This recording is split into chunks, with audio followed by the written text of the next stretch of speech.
Muy buenas tardes, muy buenas noches, muy buenos días. Como todos los sábados, por 15 temporadas, el episodio 17, estamos aquí en el Club de Lectores. Son 8 años transmitiendo desde distintas plataformas, de distintos lugares, el Club de Lectores del Pozo Antillano y Pasillo del Sur Editores.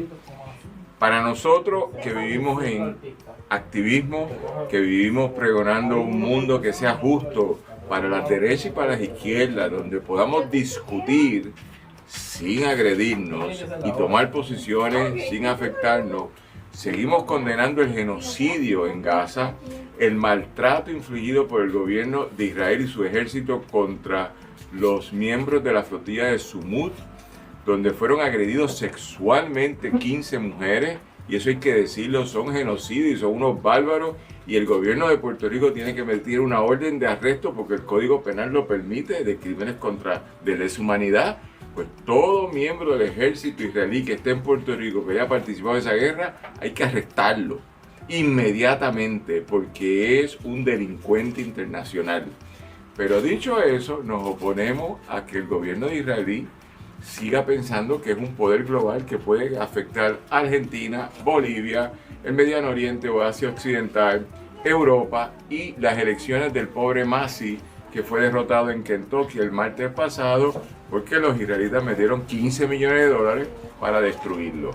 Así que vamos a pensar eso. Pero nos oponemos también al colonialismo americano, que curiosamente no había hablado de Puerto Rico en 18 meses, y a un día antes de que Jennifer González, la gobernadora de turno, hablase, Trump le dio con hablar de Puerto Rico y decir que la estadía no va para ningún lado.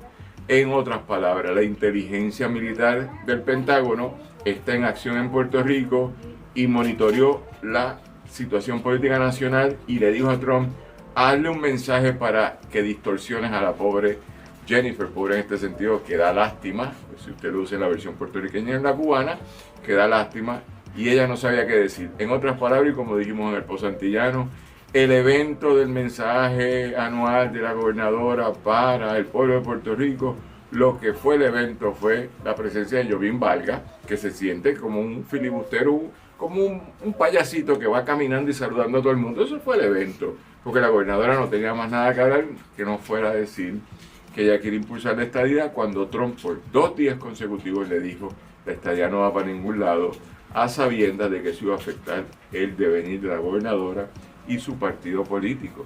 Lo que nos afecta es a todos como parte de una colonia americana aquí en el Caribe.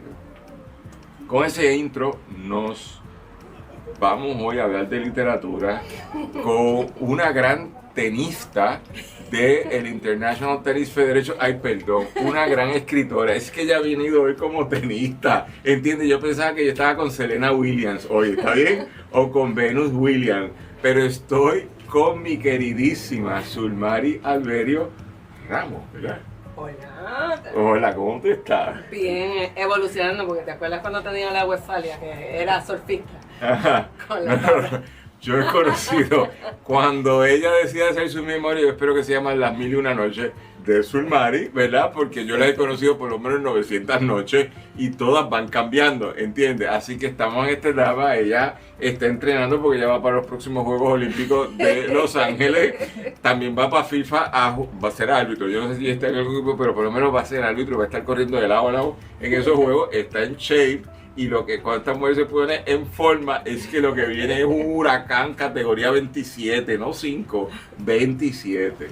Así que está súper bien. Así que, ¿te acuerdas cuando me conociste? Estábamos con la Westfalia, la tabla de surfer. Eso era cuando más joven, ¿eh? Ya las olas ya lo que hacen es acariciar mis piernas. Sí, ella sigue siendo joven y cuando yo sea grande me quiero parecer a ella. Y tiene 2 hijos que son mayores que ella en edad porque ella se ve más joven. Bueno, déjame ser cuidadoso, pero ella está bien. Bien, me encanta verte bien y me encanta verte en condición para los próximos Juegos Olímpicos, ¿verdad? Eso sin hablar de Miss Universe, que yo sé que ya como no tiene edad también puedes competir, ¿entiendes? Así que, y luego de estar ya, cumplimos 1 año fuera del ministerio, ¿verdad? 2 cumplo mañana. 2 años fuera del ministerio, que eso es otro libro que viene por ahí, pero de eso hablaremos más adelante. Así que vamos a retomar hoy con la compañera Sulmari su aportación a la igualdad de género, intersecciones género, raza y clase a través de la figura de la queridísima Celestina Cordero Molina, que ella es precursora por encima de todas mis amigas que quiero un montón, como Rosario Méndez Panedes, como Yolanda Arroyo Pizarro, todas las que han escrito, escribieron después de ella, porque ella se inventó la conversación de explorar a Celestina Cordero. Que es Celestina Cordero. El que se atreve a decir que es la hermana de Rafael Cordero no sabe, y es un machista como Trump, igualito que Trump, ¿está bien? Así que vamos a empezar por ahí, por lo menos le estoy haciendo reír. Entonces, vamos a conversar.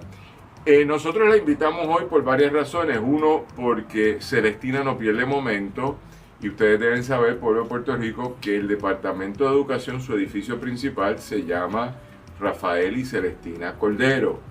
Rafael Cordero se inmortalizó gracias al pintor, no de brocha gorda, sino al artista plástico, uno de los primeros artistas plásticos globales de Puerto Rico, sin lugar a duda Campeche es primario, pero 100 años después, Francisco Yer, quien hace el famoso cuadro de El Maestro Cordero y sus pupilos.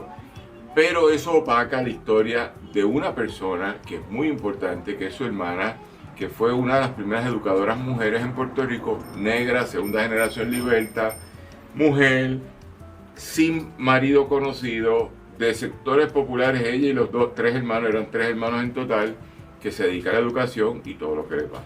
Así que vamos a hablar de eso por ahí.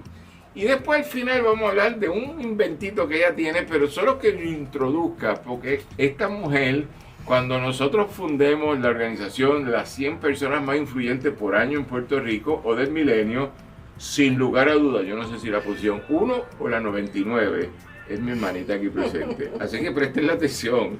Y ahora que va para los Juegos Olímpicos, antes de ir a Miss Universe, se tiene que poner la atención, porque ella tiene cosas que decirnos y lleva rato diciéndonos y haciendo por nuestro bienestar, el de todas y todos nosotros. Así que cuéntame, ¿quién es Sulmari? Antes de hablar de los libros tuyos. Bueno, o sea, la que juega tenis, la que juega fútbol, la que va para Miss Universe, ¿quién es esa? Bueno, fuera de lo que es verdad, esos comentarios que me hacen mucho reír, realmente Sulmari Alberio Ramos viene de un barrio en Salinas. Eso es lo primero que hay que hacer. Barriada La Carmen, hija de Zulma Ramos Ortiz y José Alberio Díaz, enfermeros de profesión. Me crié en una barriada, la cual tuve una niñez con mi abuela muy hermosa. Así que soy primera abogada en mi casa. Y la que vino a pasar la reválida en la tercera ocasión, pero tengo que decir, mucha gente me pregunta por qué yo hablo con tanto orgullo de que pasé la reválida en la tercera ocasión, porque gracias a ese encuentro con esos, vamos a decir, fracasos de exámenes, ha sido mi mayor éxito, porque sé lo que es estar ahí cuando un estudiante recibe la famosa palabra fail, cuando uno está tomando la reválida de Derecho. Y gracias a eso puedo comunicarme con los estudiantes, dar talleres y decirles qué pasa cuando no pasas la reválida. Así las cosas. Luego de eso nos conocimos en servicios legales, estando en la Junta, siendo estudiante de Derecho. Y la realidad es que viajamos hasta Washington, ¿te acuerdas? Todavía me acuerdo de esa cena que tuvimos en ese restaurante etíope, que te tengo que confesar que esta jíbara no sabía para qué eran los papelitos esos que estaban, y era el pan ese sin levadura. Y cuando pusieron toda esa mesa ahí, toda la cosa, yo decía, ¿cómo se va a comer? No hay este utensilio, y era con las manos. Así que contigo tengo muchas experiencias también, muchas historias. Entonces, ¿quién es Sulmari Alberio Ramos? Lo estoy descubriendo ahora a mis 51 años. Así que imagínate, todavía estamos ahí descubriendo. Bendito, yo pensaba, Paola, que estaba cumpliendo 40 este aniversario y que cumplió 59. De verdad, gente, cuando yo sea grande me quiero ver como ella. Yo que estoy en crecimiento. Es interesante hablar de vengo de una barriada, porque en el país del imaginario yo vengo de una urbanización. Entonces la gente va diciendo, no, la gente va moviendo. Nadie viene de residenciales. Yo doy clase en la Universidad de Puerto Rico, recinto de Río Piedra. De 95 estudiantes que tengo, solo una viene de residencial. Eso dice tanto de la Universidad de Puerto Rico. Sí. Mi estudiante es excelente, pero tienen que haber de 400, un poco menos de 400.000 personas viven en residencias en Puerto Rico, tú me tienes que decir que debe haber 100 estudiantes de 4 puntos. 100 deben haber. Y yo quiero saber por qué no están en mi salón. Así que solo tengo una de 95 y dice mucho. Estudiantes de barriada, que es una categoría con antelación al barrio. Son distintos. Barriada y barrio suenan igual, pero no es igual en Puerto Rico. Barriada es de pobreza. El barrio puede ser un barrio rural, esto y lo otro, pero barriada es pobreza, urbana periférica. Entonces, dentro de esa conversión también se invisibiliza eso. No, yo vengo de Salinas. La playa, el pueblo, la montaña, hay tantos lugares. Pero decirlo así. Y tercero, eso de hablar de los fracasos a mí me encanta. Yo les pongo atención a la gente que no la pega en la primera, pero que la pega después. Y le pongo atención porque la determinación, la resiliencia, la perseverancia son los que hacen que las cosas pasen. Así que tenemos que celebrar a esta mujer que es abogada primera en su familia, primera generación de abogados, y no va a ser la última, pero dentro de esa conversación, cómo esto nos influencia para un país que pueda ser distinto. ¿Y vas a hablar? Sí, y es importante saber que donde quiera que me paro siempre digo de dónde vengo, porque es que mi génesis la tengo que decir, porque es lo que me conforma como ser humano también. Y ciertamente es lo que me lleva a lo que soy hoy en día. Y entonces, aun cuando la barriada significa tal vez un estatus económico en pobreza, tengo que decirte que ahí no había pobreza existencial ni espiritual. Había una comunidad que era solidaria. De hecho, nunca faltó comida en la mesa de mi casa. Así sea una bola de funche con caldo de pescado. Que dicho sea de paso, cuando llegué al área metro, que fui por primera vez a un restaurante, que me dicen que van a comer risotto y todo lo demás. Yo cuando veo el risotto digo, pues esto es arroz con leche glorificado. O el famoso mamposteado, eso es arroz junto con habichuelas mogollado, que eso lo hago yo. Y sin embargo en un restaurante cobran $20 acá. Así que en mi casa era un restaurante comunitario, literalmente. Y así las cosas. ¿Qué tiene que ver esto con Celestina? Tiene que ver porque Celestina llega en el momento en que me estoy desarrollando como estudiante de maestría. Llega un momento donde tengo la maternidad a flor de piel, entiéndase todo lo que significa familia, maternidad, hogar, perros, gatos y todo lo demás, pero también hay algo muy significativo y es el descubrimiento de lo que soy yo como persona, como mujer. Y entre los aciertos y los desaciertos en la toma de decisiones, estamos hoy aquí. Entonces, aunque vamos a hablar de la gran ausente, yo quería traerte cómo fue evolucionando la historia de Celestina. A mí me encanta porque yo iba a hacer la entrevista y ella la tomó control y vamos a seguir al ritmo de ella. Mira, pues la historia de Celestina empieza con este panfleto, que fue una solicitud, en ese momento se llamaba el DEGI, el Departamento de Estudios Graduados, ¿verdad? Entonces, de la Universidad de Puerto Rico. Se sigue llamando así. Investigación. Investigación. Pues nosotros, y cuando digo nosotros, porque la realidad es que esto viene de 3 estudiantes, que ahora, ¿verdad? Tenemos a Irma Lugo Nazario, que fue directora del proyecto. Que es profesora en la Universidad de Sagrado Corazón. Es profesora, y también al doctor Carlos Muñiz Osorio, que también es profesor.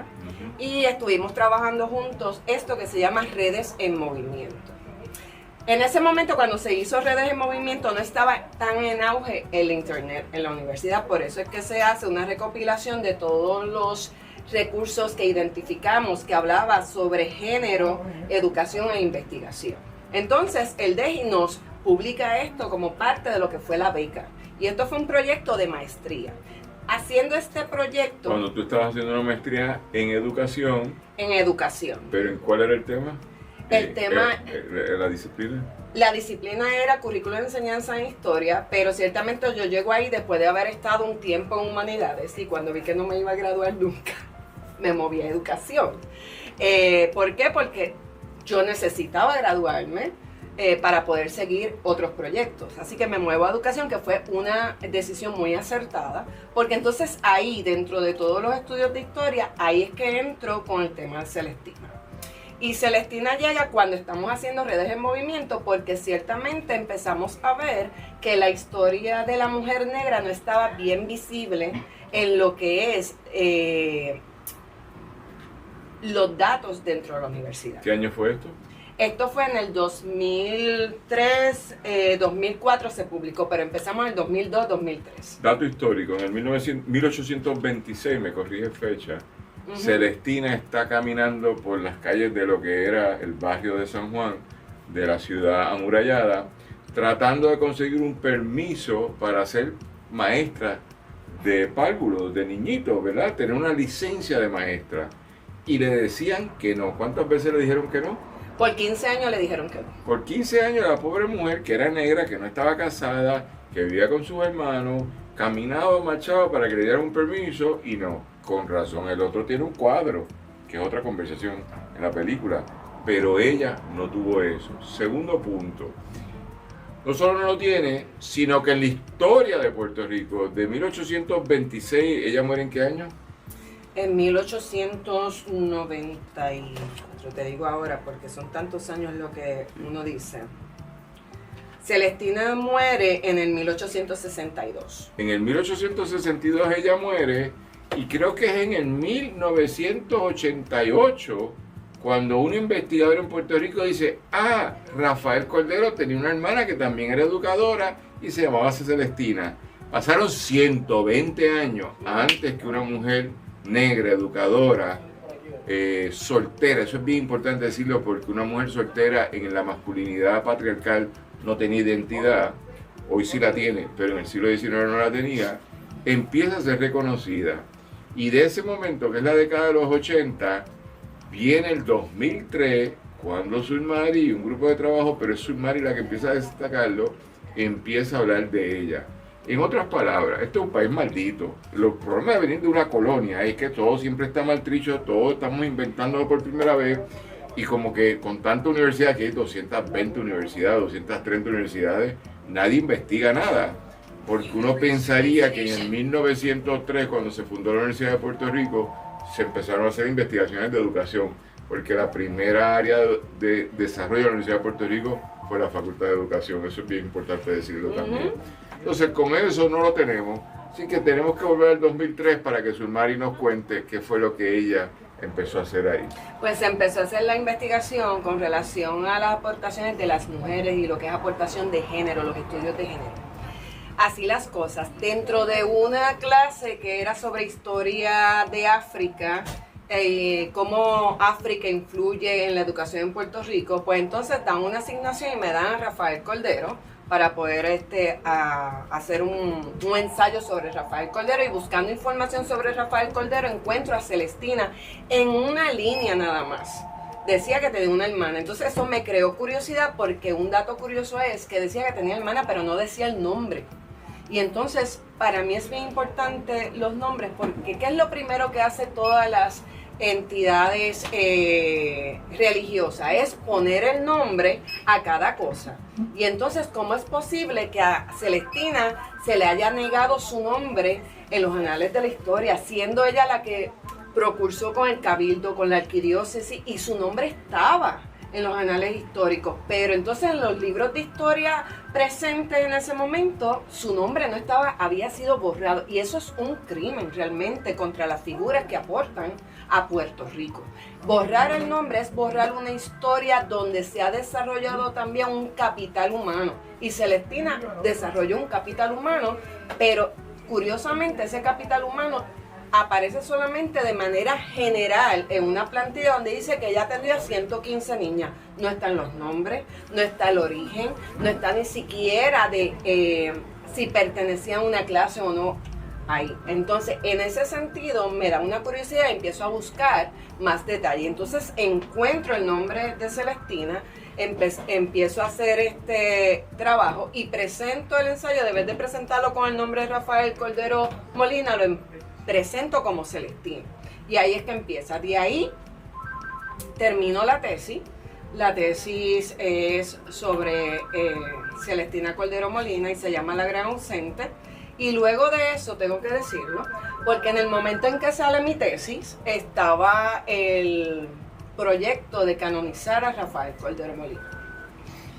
Todavía estoy esperando que el abad de Caguas me llame para darme la cita, porque ciertamente lo que yo decía de Celestina rompía con lo que estaban haciendo de Rafael. Volvemos, el trabajo de Celestina no buscaba eliminar la figura de Rafael, buscaba hacer visible el trabajo de una mujer negra de la población libre, porque los dos pueden coexistir dentro de la historia. Así las cosas.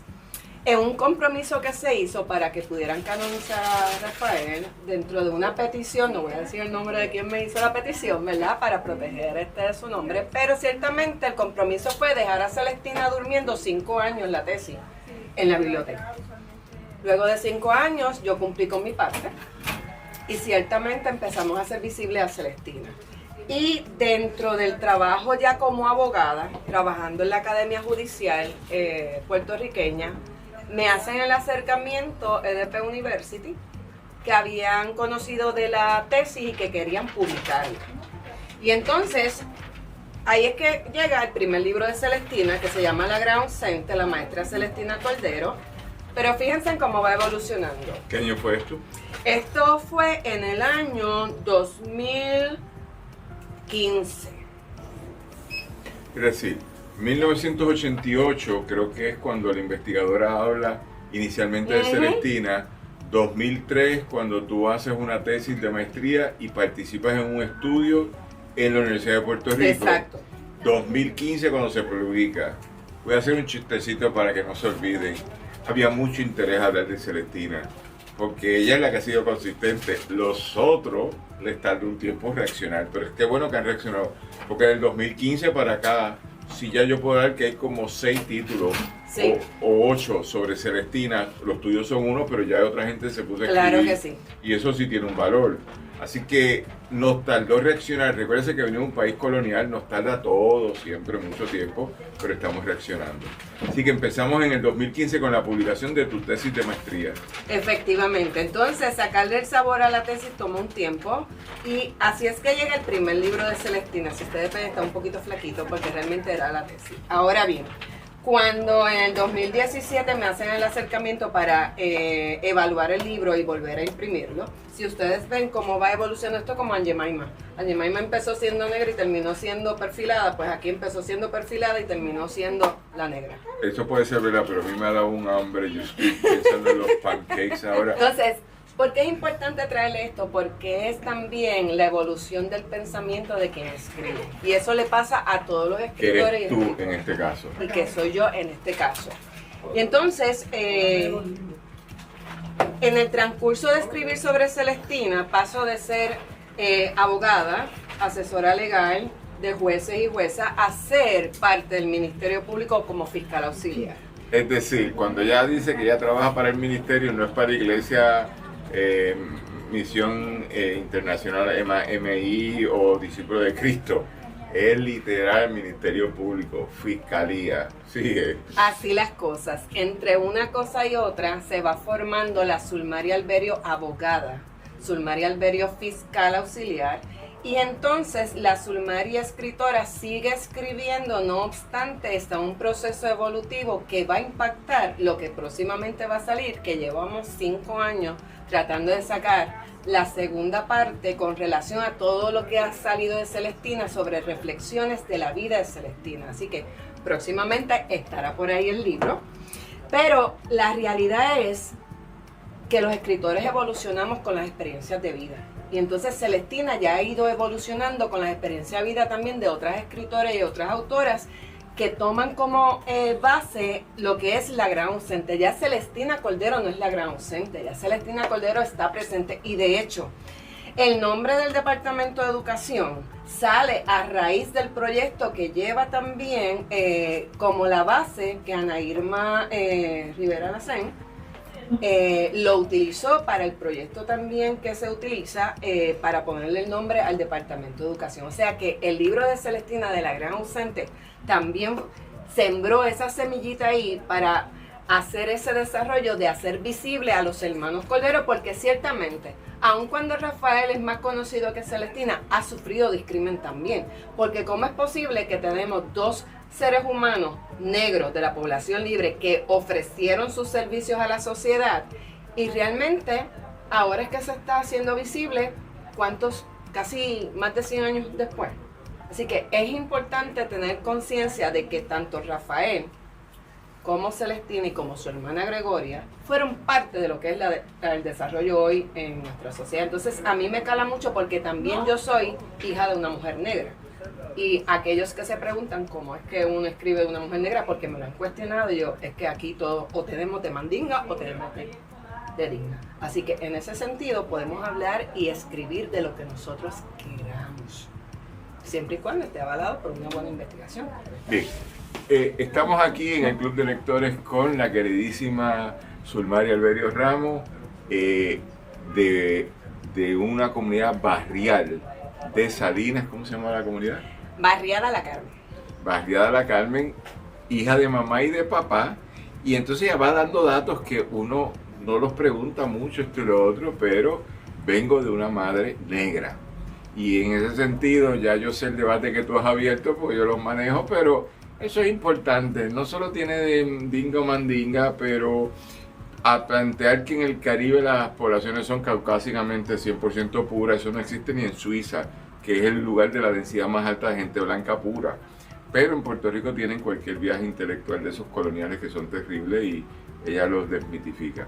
Ahora bien, hablar de Celestina es romper en el momento del siglo XIX, en un momento de mucha represión. Pasa la Constitución de Cádiz de 1812 y después de ahí que esa la Constitución liberal, la de la Pepa, que dura 2 años y lo que vienen son golpes de estados continuos.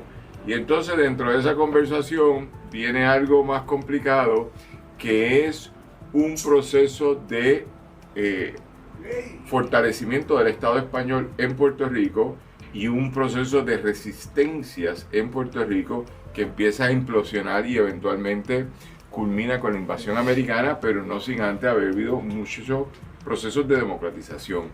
Y ahí es que insertamos a Celestina, que es alguien que está diciendo, yo soy liberta y quiero participar.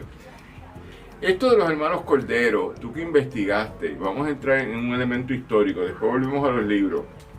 A mí me parece curioso porque la historia se simplifica.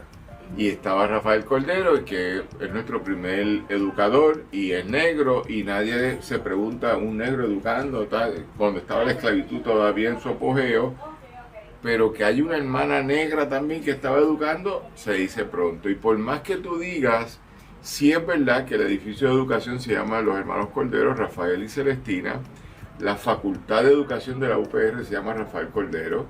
Ese nombre no ha sido modificado y presumo que será modificado para hacer justicia. No creo que haya una objeción de parte de la universidad, simplemente es un proceso burocrático que el Senado Académico tiene que aprobar y la Junta Administrativa, etcétera. Pero eso vendrá.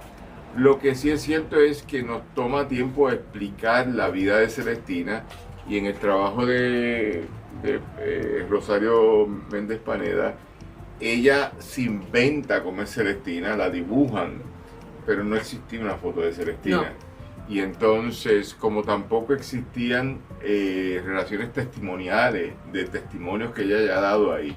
Así que lo que podemos interpretar es el momento en que ella vivió, las presencias que ella hizo en el Cabildo, que era el municipio en aquel momento, las solicitudes que ella hizo para ser reconocida como maestra, porque hubo una data que se recoge ahí, y uno interpretar quién era esta mujer. Nosotros hemos hablado en el pasado de Celestina y yo creo que tú has ido afinando mucho en tus distintas intervenciones, y qué chévere que vas a sacar ahora como el libro maestro con todos los trabajos de todo el mundo que ha ido comentándola a ella ya. Pero uno se pregunta, ¿cómo fue para una mujer en el siglo XIX luchar por la igualdad? Una mujer negra. ¿Sí? Ciertamente, un dato bien importante. Celestina comenzó con su voz. Ustedes tienen que imaginarse estar como en un parador. Porque un parador. Es un parador. Esas cuestiones cuando uno se mete así, que van a linchar a uno, literalmente. Así es que se dice la palabra, ¿verdad? Celestina, la cosa es que Celestina se paró frente a los hombres blancos a pedir a viva voz que se reconociera su escuela. Así las cosas. Fíjate que aquí lo que hay es romper el silencio. Celestina utilizó su voz para hacer visible su escuela, la hace visible, pero la historia que en Puerto Rico se ha caracterizado por blanquearla y eliminar, porque Puerto Rico no tenía una historia que sea realmente pacífica. Ha habido aquí muchas luchas, ha habido muerte, ha habido guerra, pero ¿qué sucede? ¿Qué nos enseñan? Que solamente aquí estaba el negro, el indio y el español que nos vino a rescatar, ¿verdad que sí? Porque aquí no había sociedad ni había un desarrollo social. El punto es, Celestina en un momento dado tuvo voz, pero la misma historia hace que su voz se calle y la vuelve al silencio. Y el silencio es el mayor de los delitos que se puede hacer contra un personaje que luchó dentro de la sociedad. Y entonces, ustedes tienen que imaginarse a Celestina frente a todos estos hombres blancos hablando, y usted dirá, pero eso es fácil. No, es que en ese momento ella estaba rompiendo esquemas sociales también. Ella estaba rompiendo lo que se dictaba de lo que era una mujer, porque vamos a hablar claro, Celestina era mujer de la población negra libre, negra, no casada, no monja, no dentro de la iglesia, decidió ser ella, comerciante de lo que era la educación también, porque hay que hablarlo, ella decidió ser ella. Entonces ella rompe con muchos esquemas sociales y uno se debe preguntar si al romper con esos esquemas sociales en su tiempo, eso fue lo que provocó que la misma historia tratara de callarla otra vez, porque eso desvirtúa la historia romantizada o romántica que tiene Puerto Rico del jibarito vestido de blanco. Mire, ¿quién iba a cortar caña vestido de blanco? ¿Quién iba a cortar caña vestido de blanco? No. ¿Quién se iba a parar frente a un fogón vestido de blanco? De hecho, de ahí que viene la palabra enfogonarse, ¿verdad? Porque estoy acalorado. Eso lo decía mi abuela. Vamos para el fogón, me estoy enojando, me estoy enfogonando. Era del fogón. ¿Quién se iba a pegar así? No. Hemos romantizado nuestra historia para blanquearla, para hacerla más sumisa, pero nuestra historia no es sumisa y Celestina no fue sumisa dentro de lo que era su voz. Y entonces ustedes tienen que situar la figura de Celestina en una sociedad patriarcal heterohegemónica, ¿verdad? Y no solamente eso, una historia, un tiempo donde las mujeres solamente que se educaban para ser buenas esposas, para ser tejedoras. Oye, porque en ese momento estaban las mondongueras, las tejedoras, las planchadoras, tenían gremios mujeres, pero no eran reconocidas en ese momento. Entonces, Celestina empieza a romper con esos esquemas y la traemos al presente. Y aún hoy en el presente, con todos los escritos que hay, todavía hay escritos que regañan a las mujeres que están haciendo visible a Celestina. Y no quiero decir el nombre porque por ahí está. Yo sé. Pero podríamos chismear de eso porque... Pero no vamos a chismear de eso. No, sí. Eso es otro tema. Es un debate de historiadores, ¿está bien? Claro. Pero nada, yo creo que cada cual tiene... Mira, yo subo la mano así, todavía hay un montón de espacio en el cielo, ¿verdad? Vamos, así que todo el mundo puede subir la mano y decir, este es mi cantito, mi cachito, ¿verdad? Pero eso lo traeremos otro día. Hay que hacer...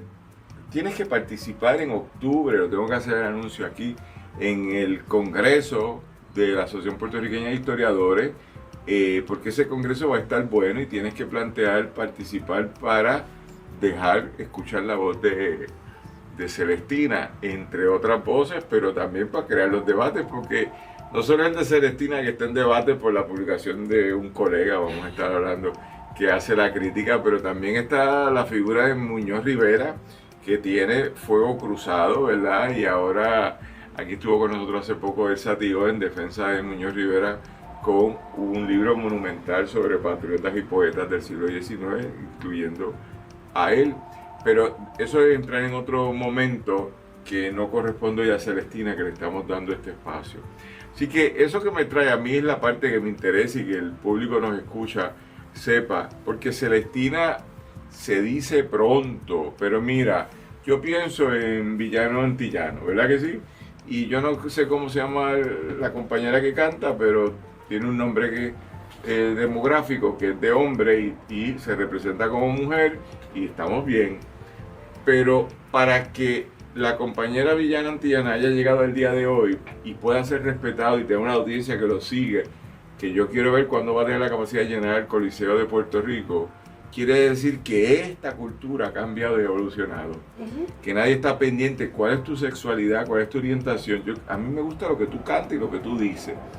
Y en esa medida, para entender a Celestina habría que superar un montón de cosas. Es decir, a mí me gusta lo que esa mujer hizo en su momento dado, pero el país, como bien tú has visto, porque lo interesante de esto es que de hace 40 años menos, 1988, cuando se publica el primer trabajo, al día de hoy, la evolución sobre Celestina ha ido creciendo, pero no ha sido revolucionaria, ha ido creciendo poco a poco. Y todavía hay tantos espacios que nos han dado. En otras palabras, chiste, hay una cátedra Bad Bunny, pero no hay una cátedra Celestina, ¿verdad? Sin lugar a duda hay una cátedra Rafael Cordero, de San Lorenzo Pueblo.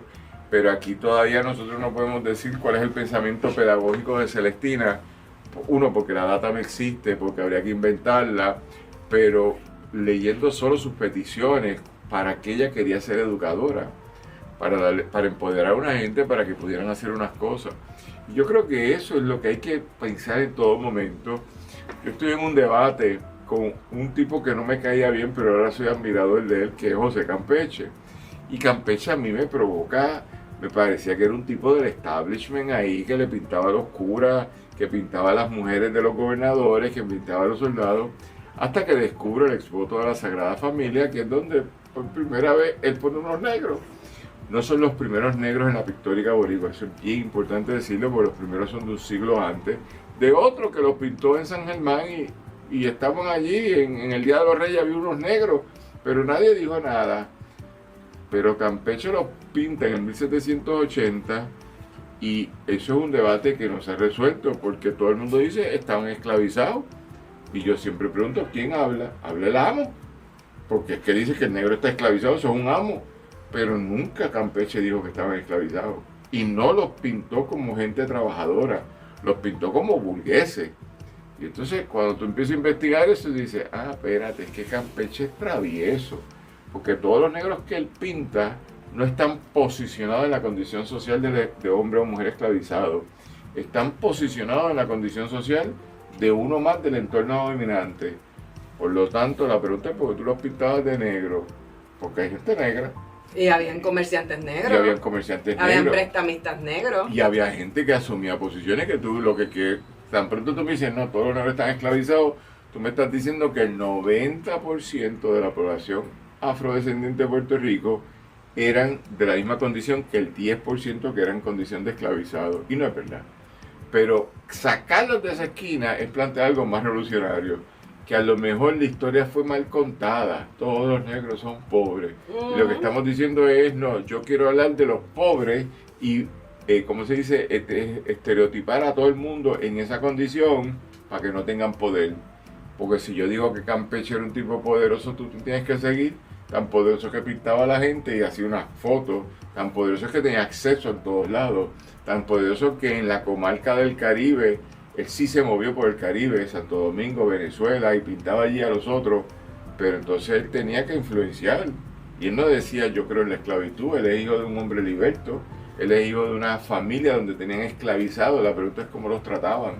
Yo no sé si ellos los trataban mal o los trataban allí porque esa era la condición del modo de producción, que ellos toman ventaja en parte, pero son todas unas preguntas que no las voy a simplificar.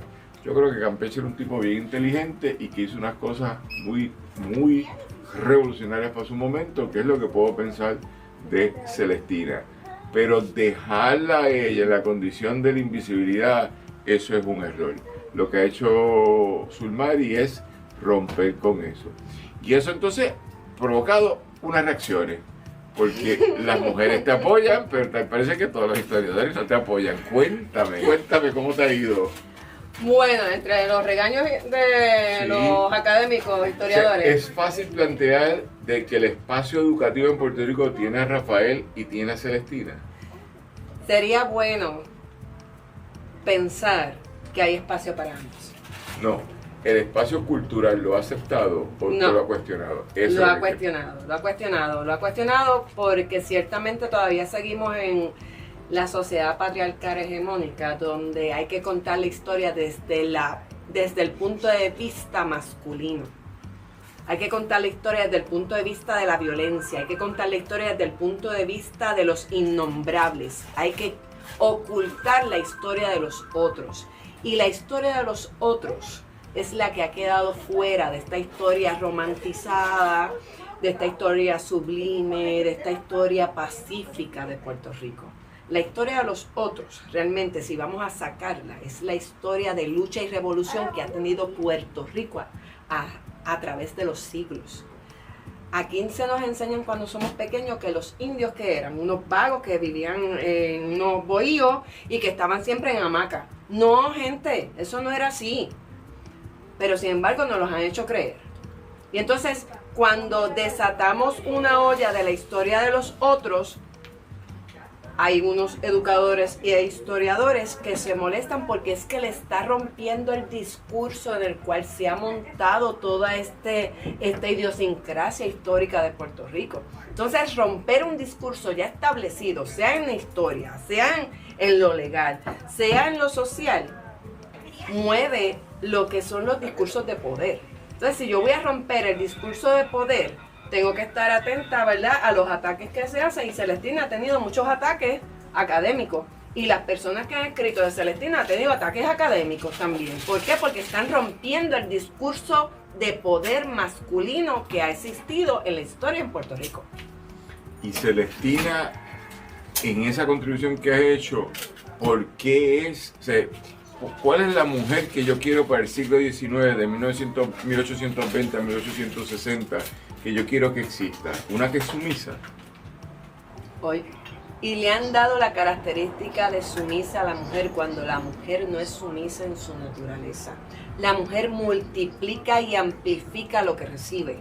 Y si vamos a ver eso, Celestina amplificó la experiencia educativa de esas niñas que tuvo a su haber, pero la sociedad misma, lo que hizo con esa amplitud de conocimiento, cerró eso, porque no estaba listo la sociedad en ese momento para decir, una mujer de la población negra libre está rompiendo el discurso actual social. No podemos, porque nos rompe el discurso de poder económico, porque detrás de todo esto también tenemos que ver la economía, porque detrás de todo esto es la sociedad capitalista que se movía en ese momento y todavía actualmente se mueve. ¿Cómo es posible? Vamos a hablar ahora mismo en el presente, que las autoras femeninas tengan que luchar el doble para ser reconocidas dentro del campo literario. Cuando de repente sale un autor masculino y ya está igual que en los deportes. ¿Cómo es posible que se llene un campo con el deporte con los varones y la de las chicas no se llene? Todavía seguimos dándole ese silencio a las actuaciones femeninas. Y entonces eso es lo que queremos romper, el discurso que se ha ido desarrollando y que se ha ido estableciendo a través del tiempo. Y Celestina rompe eso. Sí. Y lo rompe a partir del trabajo inicial tuyo, el de la tesis del 2003, que fue publicado inicialmente en el 2015. Lo rompe a partir del 2017 y lo debe romper en el 2026 con la nueva edición, o un libro ya es completamente distinto lo que viene ahora. Sí, lo que viene distinto es las reflexiones a raíz de lo que ha salido de Celestina. Porque ciertamente, volvemos, no hay que reinventar las ruedas. Lo que hay que seguir haciendo bulla y haciendo también lo que es el ruido de lo que Celestina realizó como parte esencial del desarrollo educativo de la sociedad puertorriqueña. Eso es importante, que Celestina siga haciendo eco dentro de nuestra sociedad. Ok. Entonces, estamos aquí hablando de Celestina, estamos tratando de entenderla y estamos con la autora Zulmari Alberio Ramos, autora de, entre otros trabajos de Celestina, La Gran Ausente, la maestra Celestina Cordero Molina. Esto fue publicado en 2015 por EDP University, su agencia de prensa, y está antecedido por otro trabajo de 2014, que también es más la tesis de maestría de ella. Esta es una visión un poco más ampliada. sobre su tesis de maestría en educación de la Universidad de Puerto Rico. Eso nos trae a algo que ha sido el norte tuyo desde que yo te conozco, que es utilizar la herramienta que tú tengas para luchar por la igualdad. Y yo cuando te conocí, tú eras, te podría describir de muchas formas, ¿verdad? Pero hay una que viene de mi infancia, que era como una titerita, ¿verdad? De Salinas, que luchaba por la igualdad y por los derechos de los indigentes, porque ella era miembro de la Junta Directiva de Servicios Legales de Puerto Rico en su capacidad de miembro comunitario. Ella no estudiaba leyes todavía, ella simplemente era activista y después se puso a estudiar leyes porque se entusiasmó. Y después que estudia leyes, tiene los procesos del devenir de hacerse abogada y ahí empieza a trabajar en distintas instancias del gobierno de Puerto Rico hasta donde acaba por 8 años en el ministerio. Y no es pregonando la palabra del Señor, sino pregonando la palabra del Estado de Puerto Rico en las acusaciones, es decir, el Ministerio Público, que es fiscalía, lo que se llama fiscalía popularmente. Pero allí donde ha estado, porque yo soy de los amigos imprescindibles que ha estado en todas las etapas y la escucha, en las buenas y en las menos buenas, entonces ella no ha parado de hacer cosas. Yo me acuerdo cuando ella era fiscal, era un éxito, porque ella era una fiscal como todoterreno, así que si tú la enviabas a Marte, pues ella caminaba como si fuera un tractor. Si la tirabas en el mar, ella tenía propulsión acuática. Si la ponías a volar, seguía volando. Y entonces llevar un caso contra ella cuando era fiscal era bien chévere porque te escuchaba y te decía esto se puede negociar con las limitaciones y los problemas que trae fiscalía, que son muchas instrucciones, no vamos a entrar en esos detalles, pero eso lo pasaste. Pero siempre ha luchado por la igualdad. Eso que no hemos hablado de algo que a mí me encanta de ella, que es su trabajo, ¿cómo llamarlo sin que fuera muy fuerte? Su trabajo de las agrupaciones de mujeres internacionales a las cuales ella pertenece, porque si digo de lo que se trata es brujería, pero de eso no vamos a hablar, ¿entiendes? Pues entonces ella es parte de un movimiento buenísimo de mujeres que leen tarot, que hacen cosas, que se encuentran, etcétera, etcétera. Así que, ¿por qué seguimos luchando? Seguimos luchando. O sea, ¿por qué tú has escogido tu escritura para luchar? Ella es profesora en el sistema universitario, Ana G. Méndez. Ella es activista ahora de lo que se llama comunicadora y está dando talleres. Ella es la mamá de 2 hijos extraordinarios. Yo por lo menos soy fanático de Ruth, al otro lo conozco menos, pero tú sabes, ella es como que una buena sub, ¿sabes lo que es una sub, verdad? Un vehículo todoterreno, ¿verdad? Y no tiene que ser más caro, pero tiene que funcionar. Claro que sí. Así que cuéntame. Pues a través de la escritura lo que busco es dar voz a aquellas áreas silenciadas a través del tiempo. Y esto también lo hago para lo que es mi vida personal. Y ahora tengo un proyecto sobre sanación a través de la escritura. Así que por ahí vendrá, ¿verdad? Un proyecto de sanación a través de la escritura. Pero realmente la escritura es una herramienta poderosa. Seas mujer, sea hombre, sea él, ella, a través de la escritura creamos un discurso alternativo al que es el discurso hegemónico de poder.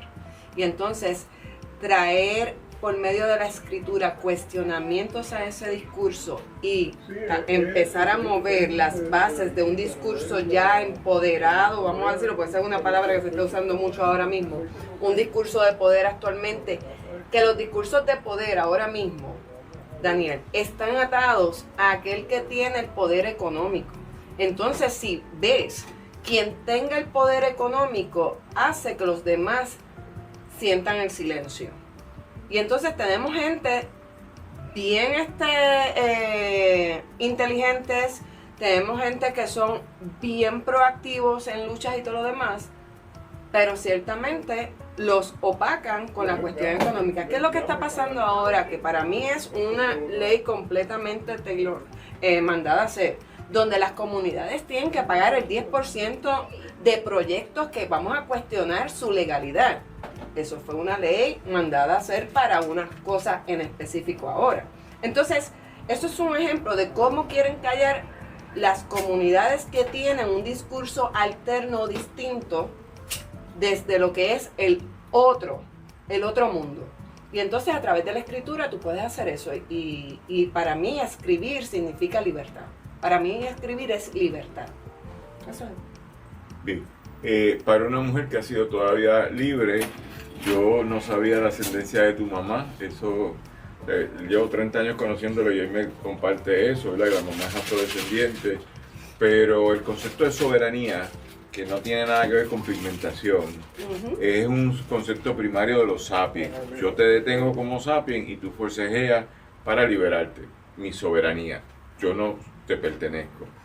Y en Puerto Rico, las primeras gente que ejercieron su derecho a la soberanía personal, sin lugar a dudas, fueron las comunidades indígenas que así de normal le dijeron, tú me perteneces. Y ellos dicen, pero para empezar no entiendo lo que es el concepto de pertenecerle a alguien. Pero la segunda, y esto es un dato que Yolanda Arroyo y yo lo hemos trabajado, ella de una forma, yo de otra, pero coincidimos cuando empezamos a investigarlo, fueron las mujeres esclavizadas que trajeron los españoles en el 1508, antes que los Wolof, que las trajeron para la prostitución. Y esas mujeres que eran ladinas, es decir, mujeres de ascendencia en alguna medida no blancas, de pueblos derrotados, esclavizados, podían ser musulmanas por los moros, vienen aquí contra su voluntad y exigen su libertad. O sea, yo soy prostituta allá, pero aquí estoy contra mi voluntad. Y luego vienen los Wolof, que son esenciales, y no se ha escrito mucho de ellos, que son los primeros negros esclavizados que entran aquí, que lo que primero que hicieron fue le pegaron fuego a todo, porque eran guerreros imperiales. Ellos tenían un reino, y los reinos no son subordinables. ¿Está bien? Ojo, que los aztecas eran un reino y todavía no acabó la historia.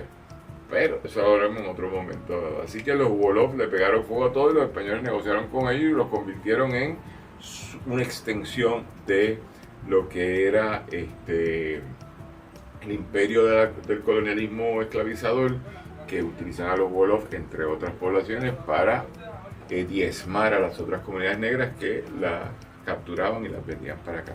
Pues yo creo que todo eso es importante porque uno tiene que entender, y cuando uno te escucha a ti, el sentido de la libertad ha estado muy prevaleciente en tu vida, que es la identificación también con Celestina, que después de 15 años intentando que le dieran una licencia, nunca dijo, pues me quito, porque en el año 15 se la dieron, ¿eso es correcto? Se la dieron.